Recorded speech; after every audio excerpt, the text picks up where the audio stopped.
देखिए, इसमें सारे केस के जो चलने हैं और उसमें जो चीज़ें अनरेबल हुई हैं, मैं समझता हूँ कि एक बहुत अच्छी एक रवायत बन रही है कि अब कोई शख्स भी यहाँ पर मुक़द्दस गाय नहीं है और आवाम एजुकेट हो रहे हैं। और जो बातें पहले सिर्फ माजी में एक अफवाह के तौर पर लोगों तक पहुँचती थी, आज बतौर हक़ाइक़ और वाक़यात के उनके सामने आ रही हैं। तो मेरे नज़दीक इसके बहुत सारे पहलू हैं। ये इसका मुकदमे का क्या फ़ैसला होता है, इसमें कौन कौन लोग मुलव्वस पाए जाते हैं, उनके सियासी मुस्तक़बिल पे इसका क्या असर होता है, ये एक अलग बहस है।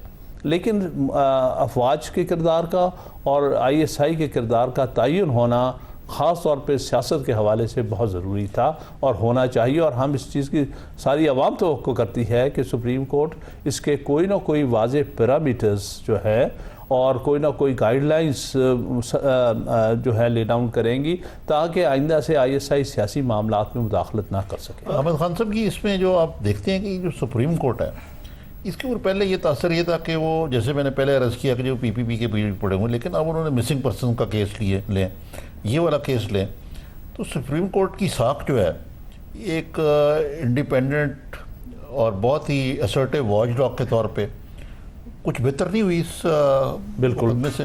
बिल्कुल सही फरमाया आपने, क्योंकि ये क्रिटिसिज्म हो रहा था, मुसलसल क्रिटिसिज्म हो रहा था और बड़ी लोगों में बेचैनी पाई जाती थी कि मिसिंग पर्सनस के केसेस क्यों नहीं हो रहे।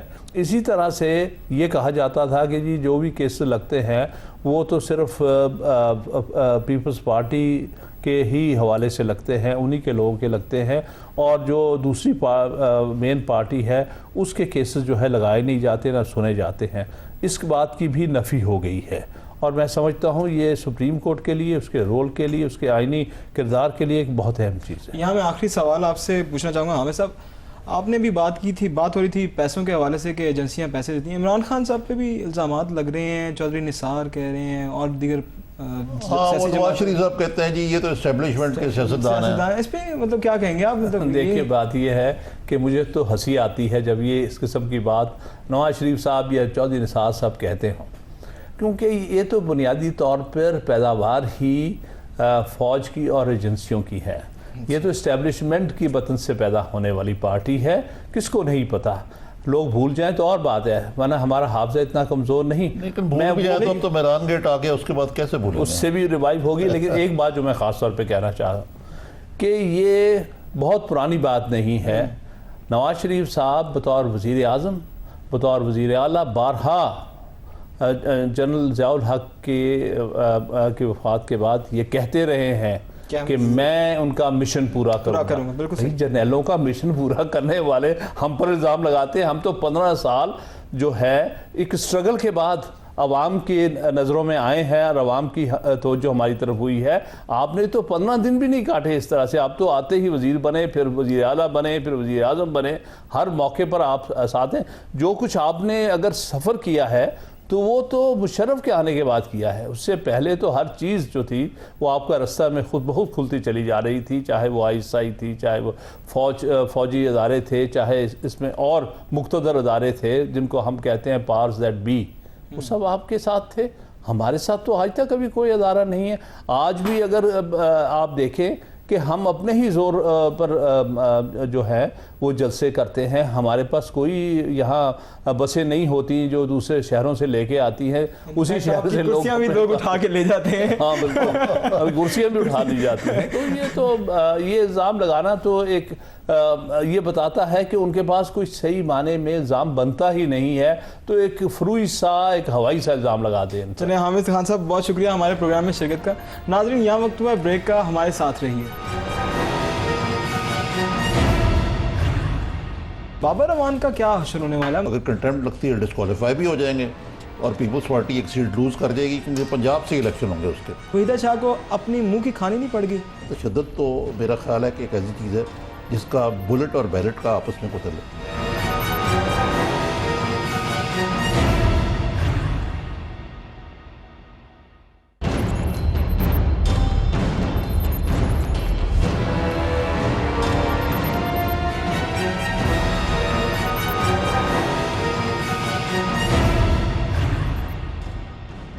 बाबर अवान साहब जो, उनके लिए कोई बचत का रास्ता है? मैं समझता हूँ उसमें कोई ऐसी बुराई नहीं है अगर वो आज भी अनकंडीशनल माफ़ी मांग ले। वेलकम बैक नाजरीन। निज़ामी साहब, आप आईएसआई के अंदर डीजी आईएसआई, साबिक डीजी आईएसआई अहमद शुजा पाशा साहब के किरदार को, उनके करियर को किस तरह से देखते हैं आप? लेकिन ये बात ये है कि हमारे यहाँ एक रवायत है कि हर जाने वाला जो है उसको आप बुरा कहते हैं। जी। जनरल पाशा साहब से मेरी पहले मुलाकात हुई है, वो डीजी एमओ थे, अच्छा। इंतहाई अच्छे अफसर थे, लेकिन जो उनका रोल एस डीजी आईएसआई रहा है वो सारा का सारा मुतनाज़ रहा है। यानी आप बॉम्बे के वाक़यात से जिक्र करें और सिविलियन हुकूमत से उनकी हमेशा एक यानी अंडरलाइंग अनबनी रही है, बिल्कुल। वो नवंबर 2008 में हुआ बॉम्बे के वाक़यात, उस मौके पे कोशिश की गई कि आईएसआई को सिविलियन कंट्रोल में दिया जाए, उस पर हंगामा आराई हो गई, बड़ा रजिस्ट किया गया उसको। लेकिन जो हालिया एक साल गुजरा है, यानी जनवरी से लेके 2011 से लेके अब तक मामला दिगर को ही रहे। पहले रेमंड डेविस वाला वाक़या हो गया जी, बिल्कुल, कि भाई वो क्या कर रहा था यहाँ, फिर उसके मामलात में तनाज़ा खड़ा हुआ। फिर आप देखें कि 2 मई का वाक़या इंतहाई संगीन हुआ जी, बिल्कुल। अब उसमें भी अजीब किस्म का स्टैंड लिया गया, बिल्कुल सही, कि जी हमें इल्म ही नहीं था। अगर आपको इल्म नहीं था वहाँ एबटाबाद में स्टोन थ्रो हुए काकूल से, जी, तो ये आप कैसा मामला था जी, कि भाई आपको मालूम ही नहीं था, और अगर मालूम नहीं था तो ये नाअहली है, अगर मालूम था तो आपकी मिली भगत है। बिल्कुल। ऊपर से जो सोने पे सुहागा जो है वो उसके बाद हो गया, वो वहाँ पे जो कराची में वाक़या हुआ मेहरान पीएनएस मेहरान, आजकल मेहरान तो हर चीज़ में आ गया है जी, वो वाक़या हो गया। और अब ये जो उसके बाद ये जो मेमोगेट का वाक़या चला है, मेरी अपनी राय में, और मैं ये नहीं कि आप कह रहा हूँ, मैं पहले भी कहता रहा हूँ, डीजी आईएसआई को इतनी जल्दबाजी में एक डिस्क्रेडिटेड आदमी मंसूर एजाज के पास नहीं जाना चाहिए था, और उसकी बेसिस पे इतना बड़ा एक हवा मेमोगेट का। पाकिस्तानी कौम जो है, हमको इतनी कोई खुदा ना खास्ता, हम एक अच्छी खासी मुल्क है, इस्लामी मुल्क है सबसे बड़ा, और हमारे यहाँ ये हाल हो कि हम एक डिस्क्रेडिटेड किस्म के आदमी को, जो अमेरिका से मैंने गुस्ताबल के वहाँ बैठा हुआ है मोनाको में, जिसके सारे मजमून आईएसआई के खिलाफ, पाकिस्तान के खिलाफ, उसको हम इतना सिर पे चढ़ा देते हैं। फिर उसको हमारी कमीशन जो है वो जनाब उनको वहाँ से बयान रिकॉर्ड करती है। तो ये भी मेरे ख्याल से इनका मामला इतना मुतनाज़ हो गया था कि इनको 1 साल और एक्सटेंशन मिल सकती थी। अगरचे देखें पाशा साहब का और जो आने वाले जो है हमारे डीजी आईएसआई ज़हीरुल इस्लाम साहब, एक कलीदी रोल होगा वो इस चीज़ में कि जो पाकिस्तान और अफगानिस्तान के दरमियान और तालिबान के साथ जो मुज़ाकरात होने, जो अच्छे तालिबान हैं उनके साथ होने, अमेरिका भी अब इधर ही आ गया कि खुदा का वास्ता है हमारी बातचीत कराओ। तो मेरा ख्याल है ये नई बिगनिंग होनी चाहिए, और ये हमें अंदरूनी मामला से आईएसआई को अलग करार देना चाहिए। मेरा ख्याल है कि पाशा साहब का जो आखिरी 1 साल था वो अच्छा नहीं हुआ, और फिर मेरा तो ख्याल ये है कि ये हमारे यहाँ एक जो है ना एक्सटेंशन देने का जो रवाज है, ये नवाज शरीफ साहब ने इसको ख़त्म किया था बिल्कुल जी। ये कतन कोई एक्सेप्शन नहीं होना चाहिए। देखिए अमेरिका जहाँ अदारे मजबूत होते हैं, मैक्रिस्टल जो था उसको चलता किया, पैट्रियट्स जो है उनको वहाँ उन्होंने भेज दिया, वहाँ से निकाल लिया एरिना से अफगानिस्तान के भी कह सकते थे कि जंग चल रही। हमारे यहाँ ये होता है कि जी बस ही जो शख्सियत है उसके अर्द सब कुछ घूमता है, हालांकि गालिब खस्ता हाल के बगैर कौन से काम बंद। सही बात। निज़ामी साहब, ये अभी तौहीन अदालत केस भी चल रहा है सुप्रीम कोर्ट में, और वज़ीर-ए-आज़म साहब को ये कह भी दिया है सुप्रीम कोर्ट ने कि आप ख़त लिखें।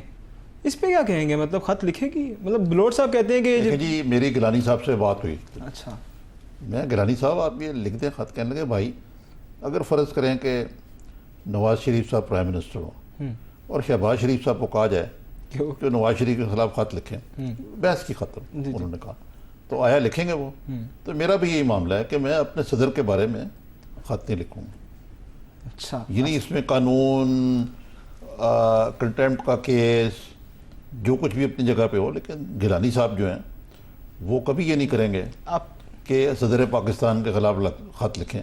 ये तो बात एक तरफ रहेगी। बाबर अवान का क्या हशर होने वाला है? मतलब एक तो उनका लाइसेंस मुअत्तल हो गया, 20 मार्च को उन पे देखिए जी, बाबर अवान साहब जो हैं वो जरदारी साहब ने उनको रिज़ाइन करवा के अपने जो ये जुल्फ़कार अली भुट्टो वाला केस था उसमें पेश किया। बाबर अवान साहब जो हैं वो एक ज़माने में रोज़नामा नवाए वक्त में साहब एडिटर होते थे वो, अच्छा। पिंडी में। तो मैं उसको बड़ा पुराना जानता हूँ। और बाबर अवान साहब उस वक्त डॉक्टर बाबर अवान नहीं थे, उन्होंने बड़ी मेहनत की है, एक सेल्फ मेड आदमी और अच्छे वकील हैं। लेकिन अच्छे वकील को ये तो याद रखना चाहिए कि भाई अदलिया का एहतराम जो है वो लाजम है, चाहे आपको जितना भी, मेरा ख्याल है ही ओवर स्टेप्ड हिज ब्रीफ और लिमिट्स। और वो अब ये उनका मुस्तकबिल देखें, वो यही लगता है मुझे कि वो लाइसेंस भी मुअत्तल है, चार्ज भी हो जाते हैं, अगर कंटेम्प्ट लगती है डिस्क्वालीफाई भी हो जाएंगे और पीपल्स पार्टी एक सीट लूज़ कर जाएगी, क्योंकि पंजाब से इलेक्शन होंगे उसके। और पंजाब में तो पीपीपी की मेजॉरिटी नहीं है, वहाँ तो 51% वोट जो है ले जाएगा पीएमएलएन का आदमी, तो पीएमएलएन का गेन होगा, बाबर अवान साहब का नुकसान होगा इसमें। तो अच्छा, अब इस बात पे मैं बात करूंगा वहीदा शाह के ऊपर। अब वहीदा शाह को सुप्रीम कोर्ट ने 2 साल के लिए नाअहल करार दे दिया। वहीदा शाह को अपनी मुंह की खानी नहीं पड़ गई? जो किसी को थप्पड़ मारा था वो अपने मुंह पे आ गया। देखिए, इसके जो मुरक़ात हैं वो तो दूर रस से और अच्छे हैं। मैं और मोहतरमा आसमा ईरानी से इत्तफाक नहीं करता कि उन्होंने इसको एक जेंडर इशू बनाया। मेरा ख्याल है कि ये जेंडर इशू नहीं है, ये इशू ये है कि जो वायलेंस हमारे पोलिंग स्टेशन पे होता है उसकी एक गमाजी करता है, और इसके ऊपर एक्शन लेना जो है ये इस लिहाज से एक सेहतमंद रवायत है कि इलेक्शन कमीशन ने अपने आप को असर्ट किया। और जो आइंदा इंतखाबात होने वाले हैं, जब भी होंगे 1 साल के अंदर होने ही हैं, चाहे वो अब हों या 2013 में हो, इस साल हो या 2013 में, तो भाई इसमें कम से कम ये तो कोई डिस्करेजमेंट होनी चाहिए ना, कोई डिसइंसेंटिव होना चाहिए कि आप तशद्दुद को ज़रिया ना बनाएं वोट के मामले। हो सकता है वो दूसरी खातून की ज़्यादती हो, मैं ये नहीं कहता, मुझे इसके मेरिट्स नहीं पता, लेकिन जो भी मेरिट हो, तशद्दुद तो मेरा ख्याल है कि एक ऐसी चीज़ है जिसका बुलेट और बैलेट का आपस में कोई ताल्लुक नहीं है। निज़ामी साहब, 3.5 करोड़ वोटर ऐड किए गए हैं अब नई फहरिस्तों के अंदर। ज़िमनी इंतखाबात में इन फहरिस्तों का इस्तेमाल हुआ नहीं हुआ, आपको लगता है कि इसको चैलेंज किया जा सकता है इन ज़िमनी इंतखाबात को इस तनाजुर में? देखिए जी, चैलेंज तो आजकल हर चीज़ को किया जा सकता है, और बाज़ वकील जो हैं वो काम ही करते हैं चैलेंज करना, और बाज़ ऐसी चीज़ें जो सुप्रीम कोर्ट उनका नोटिस भी ले लेता है।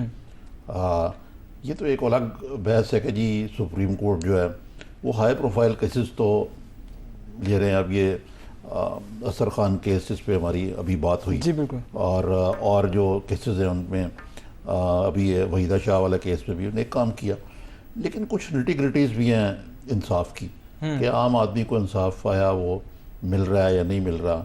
खाली यही तो नहीं कि जी अपने डिस्क्वालीफाई कर दिया इतने को, फिर ये कर दिया वो कर दिया।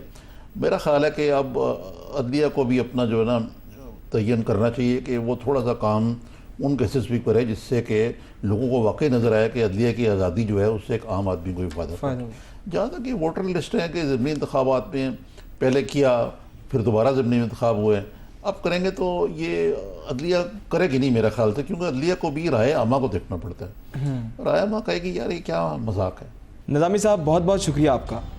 नाजरीन, अब तक के लिए इतना ही।